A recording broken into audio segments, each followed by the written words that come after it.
नाम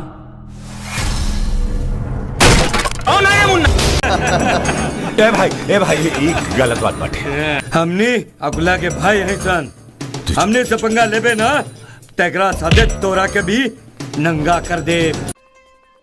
चल रे चंदा निकाल, लागे चाहे ना लागे, लेकिन यहाँ चंदा लागेला और हमनी के आजादी मनावे खातिर तोरा के चंदा देवे के पड़ी।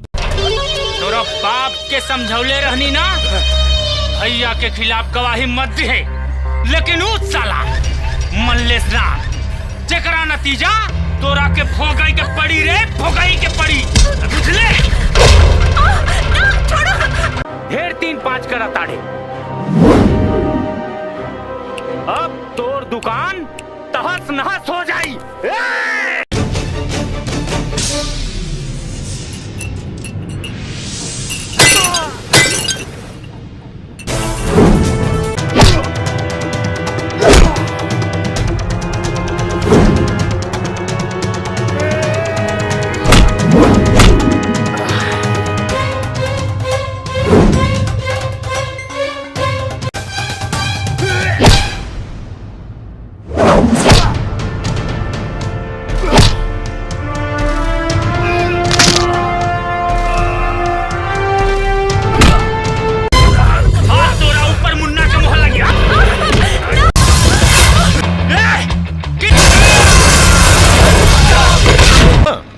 चारों तरफ देखा तड़ा तू, सब हमार ह, अब बीच में तो हार बा, ये सब मिला के उठावत तो लात तक खा सकत ना।